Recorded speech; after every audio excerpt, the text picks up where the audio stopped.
Hello and welcome to UO Today. I'm Barbara Altman, Director of the Oregon Humanities Center. Our guest today is Lamia Karim, Associate Professor of Anthropology at the University of Oregon and Associate Director of the UO's Center for the Study of Women in Society. Karim's research and teaching focus on gender and sexuality, development and globalization, and human rights, as well as colonial and post-colonial anthropology. Karim's forthcoming book, titled Microfinance and Its Discontents, Women in Debt in Bangladesh, is the first feminist critique of the much-lauded microcredit process in Bangladesh. It is one of the Huffington Post's most anticipated books for 2011. Karim worked on her book manuscript during her tenure as a 2007 Faculty Research Fellow at the Oregon Humanities Center. Lamia, welcome. Thank you. It's really nice to have the chance to talk with you. This book is going to make a big splash, so congratulations on its imminent arrival. When is it coming out? It's coming out on March 31st at the Asian American Studies Association meetings in Honolulu, Hawaii. I'm hoping you will be going to Honolulu Yes. in order to see it launched. Is that the plan? Yes. That's great. I know it has been eagerly anticipated, and it's a real marker of how important this topic is that the Huffington Post identified it as something that they're anticipating with great interest. Did you realize that it was going to have a broad range of audience when you wrote this project? Not when I initially did the project. I did the research for the project in 1999 during my dissertation fieldwork.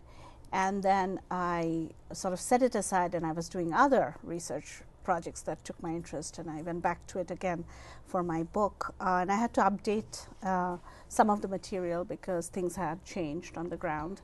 But microcredit has been, or microfinance as we call it now, has been around for a long time, since the early 80s. And from the 70s, from the 1990s onwards, it has been celebrated as a magic bullet almost for alleviating poverty for women. So in 1997, there was a microcredit summit, and they sort of said that this was going to be the new model for removing or alleviating global poverty, especially the poverty that women face in developing countries. And the year 2005 was declared as the microcredit year by the United Nations. 2006, Grameen Bank, which is the institution behind this whole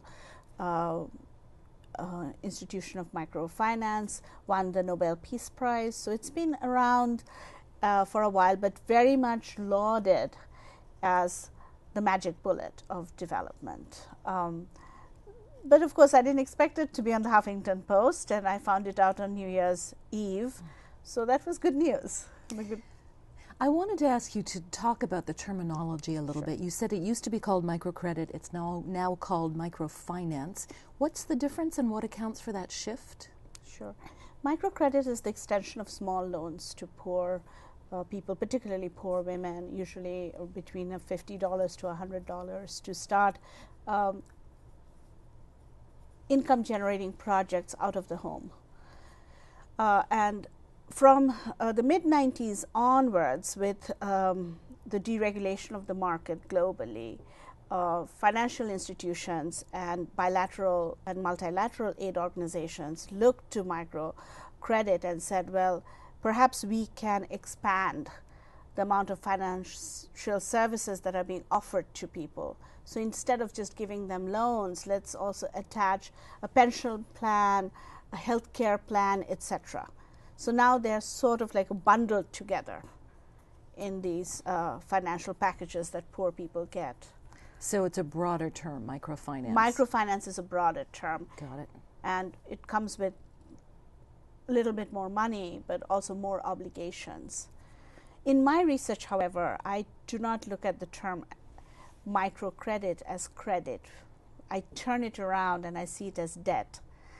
And so that's how I sort of turned the whole thing around. And I said, what if we think about what happens to women when they find themselves in debt, as opposed to what happens to them when they have have credit and go and buy things, right? So I wanted to bring in the notion of obligations and social relations into the picture. I want to pursue that with you, but before we go there, I wanted to get a little bit more history on this, because it does seem to have attracted nothing but positive attention. What caused these financial instruments to appear in Bangladesh in the first place? Well, these instruments have been around for a while. During colonial times in British India, the missionaries started to organize indigenous people into savings groups. And this was their way of helping people, mostly indigenous people, living in the tribal areas, about saving, thrift, industry, etc. Not that they were not industrious, but financial, how to manage small sums of money. And but the idea of microcredit really takes off in the mid-70s. And Professor Yunus, who was the founder of Grameen Bank and also Nobel laureate himself, started this project in 1976. He was a university professor who had returned to Bangladesh from America, and he found that people were extremely poor right next to his university, and he wanted to help them. So he started the project with a small personal loan that he gave to people, asking them to pay it back. So the idea was that the poor are honest people, the poor are hardworking. You do not have to take any collateral for them to give them loans. So these were collateral-free loans. So that's how it started. Initially, he targeted men and not women. But then very soon they found out that men were not paying back the loans as easily, and they had to do a lot of work to recover loans. Then they went to women, and they found that the women were easier to target because the women stayed at home. So the bank officer could always find the woman, whereas the husband could run away, or the husband was not around, working somewhere else. So it was sort of a natural alliance between what was happening in a village society with the social roles of women and a financial a bank that was looking for a way to start this project. And 1975 was also the year of the International Year of the Women for the United Nations, and this bank started in 76. So these things all came together, right?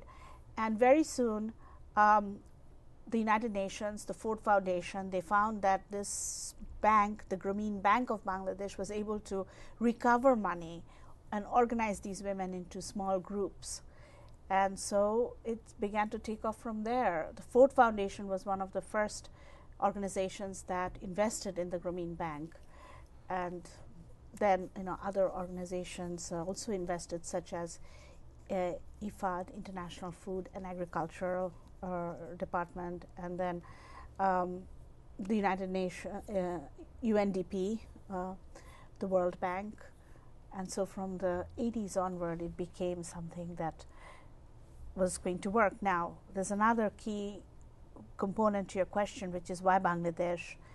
Because Bangladesh became independent at the end of 1971, and at that time, NGOs stepped in to do the reconstruction and rehabilitation of the country, because the infrastructure was completely gone, and it was a very economically and physically broken country. But the non-governmental organizations were the only organizations that had contact with grassroots people.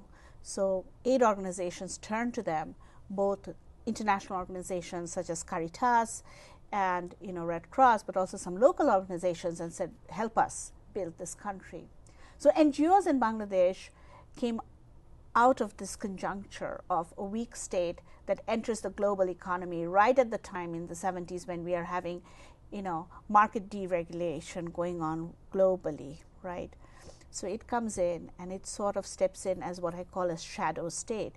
And the government, the newly independent state, and the government of that state says, we are going to sort of outsource this responsibility to you, and we will just look at the urban centers, and you can manage the reconstruction of the rural areas.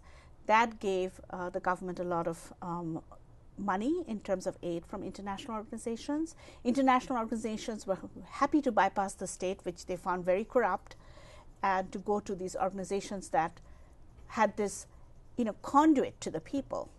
So it's all these things sort of came together. But it really works because it was a weak state, and that's why these organizations could grow unregulated. Here's a short question, but not a simple one, probably. Did it turn out to be a good remedy for poverty? No, because, these institutions can recover money, and they will always tell you about their rate of recovery. The Grameen Bank boasts a 98% rate of recovery, which is very high.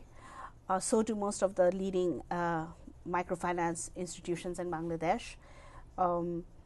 But they don't tell you the other side of it. How do they recover the money? And that was my question. How do you recover the money? What are the stories behind that? That is the perfect opening for me to ask you. What did you discover? Later, I'd like to find out how you did this research. But first of all, could you give us some idea of your basic findings? Sure. I did this research over 18 months. And what I found was that when I first went to the field, meaning when I first went to the village, I went to a Grameen Bank office as their guest. And I found out within 2 days that the bank manager was very nervous because one of his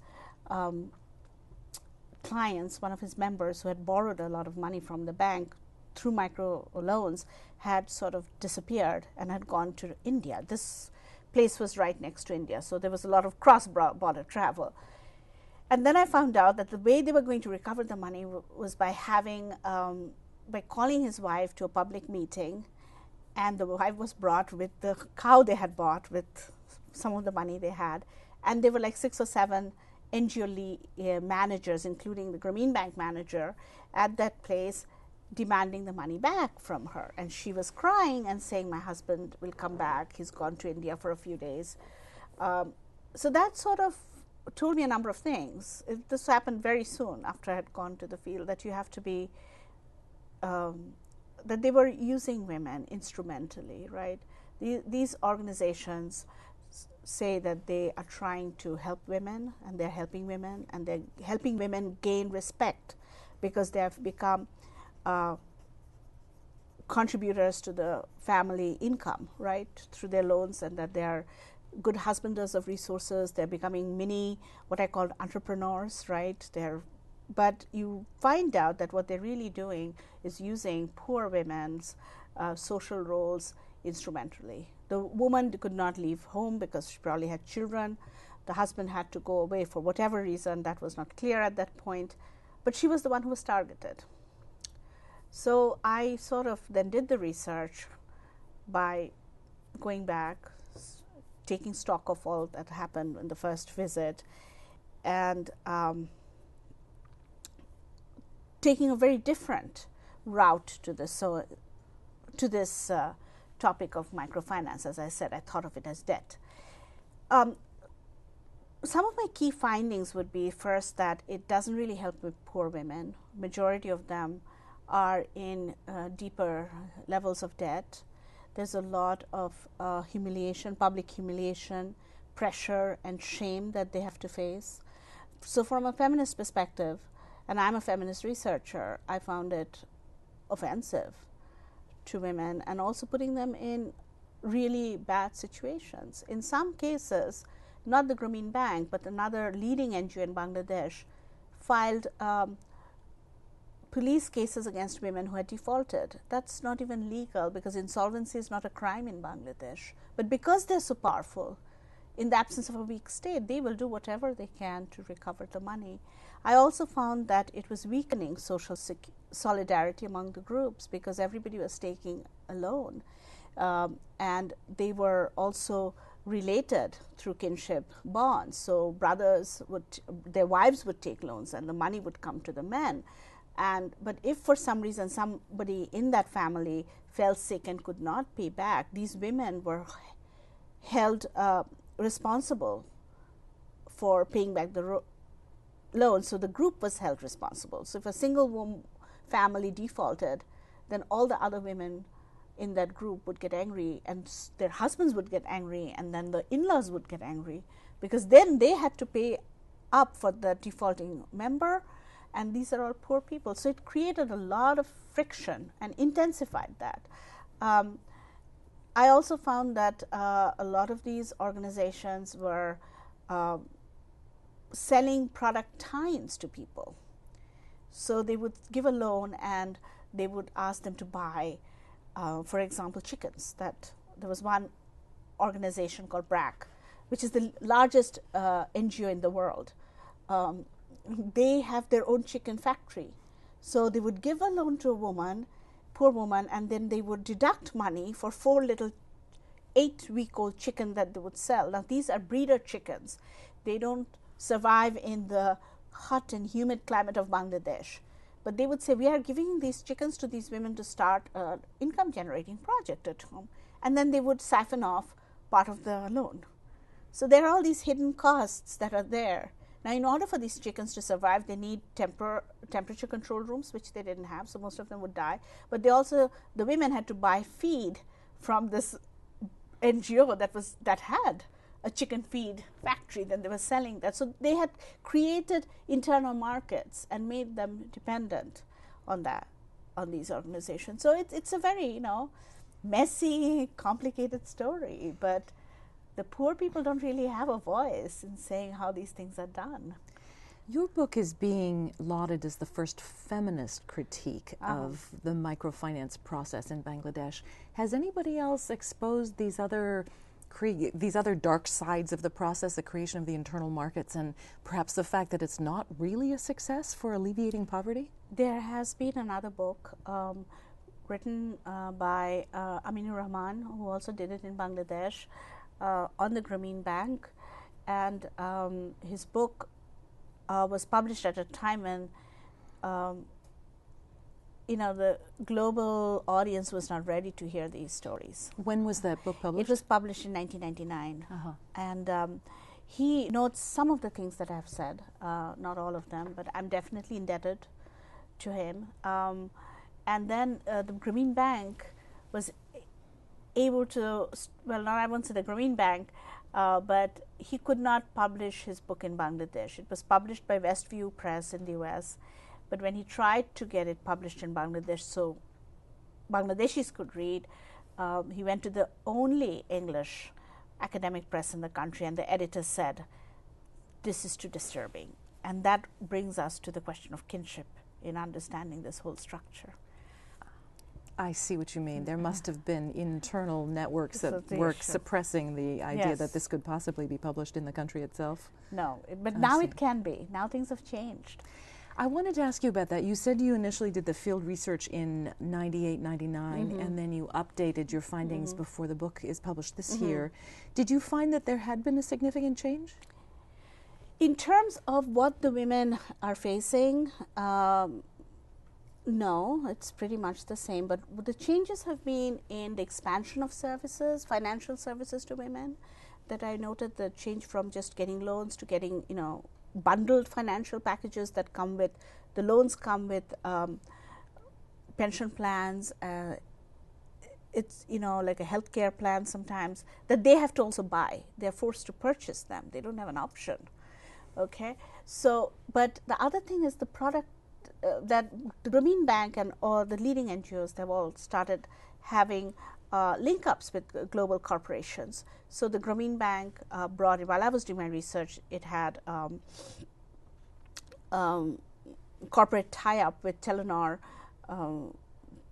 of Norway. So they were selling cell phones to poor women, so that they, with loans, so that they could, it could work as an income-generating venture. It did in the beginning, right? This was started in 97. By 99, when I had finished my field work, there was only one woman with a cell phone in that area that I worked in. There were maybe 10 women in all of Bangladesh. By the year 2005, there were over 300,000 women. So it grew very fast. So these were things that I wanted to go back and update to see what was happening. But the women I met who were cell phone owners, and I went back in 2007, to meet some of them, and they said that they had initially made money, but then the market was flooded with other cell phone companies that were offering the phones and the packages at much lower rates, so people wouldn't come to them anymore. So they lost a lot of money and after 2005 it flattened off. So there are these product tines now. The other thing is that the Grameen Bank has, just to give you some example, it started in 2006. It had a product tine with Danone Corporation of France to sell fortified yogurt to poor children. So you could, a packet of 60 grams is about 6 units in the local currency, and they say that packet of yogurt, it's called Shakti Doi, which means power yogurt. And if you eat that, you are supposed to get 30% of our daily nutrients. Now it costs 6 units, and they were marketing it to poor women, poor children. A family in rural Bangladesh has between 3 to 4 or 5 children. Their daily income for a poor family would be about 60 units in the local currency. So if they have 4 children, they would be paying 24 units in the local currency. So how are they going to manage, right, for the rest of the family? So I think none of these things really take into account that these majority of the poor people in Bangladesh can't even afford rice, and you're trying to sell them sweetened yogurt.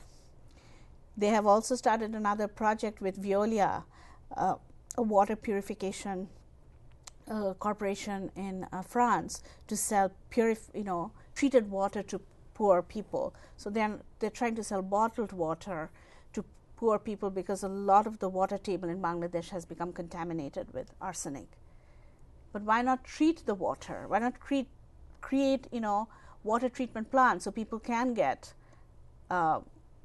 quality water like you do in the urban areas? In the urban areas, we get tapped water, and that's treated, and nobody has arsenic poisoning. I think with Adidas, Grameen Bank has started a new venture to sell shoes to poor people. So it's going on and on. So basically what they have found, and this is not just the Grameen Bank, but all these large microfinance institutions, is that the poor people have debt, and the poor pay their debt, and they're good consumers. Lamia, are you expecting any pushback when this book comes out? I have had a lot of pushback. Already? I've had a lot of pushback, and that's why there was a delay in publication of the book. Oh. But recently, and this is just in November, a Norwegian documentary came out called Caught in Microdebt that has demonstrated that much of what I said a long time ago is true. And the New York Times followed up with it, and they found that people who have been given all these microloans in India and Bangladesh, these are the 2 large sites of microloans globally, cannot pay their loans. They are really struggling with the repayments. Then it was found out that a lot of the money that was given to Grameen Bank by international aid organizations were not used for the purposes they were given. So it's come out. So I think I will have a certain amount of pushback because it's a very polarized field, but I also think that enough material has come out that people know what I'm saying is. You're in fact exposing the rather dark underbelly of all of this. Yeah, well, I expect you'll be doing a lot of media interviews when this book gets out into circulation, because it's bound to be controversial, and certainly the NGOs and the banks themselves will want to challenge your findings. Sure.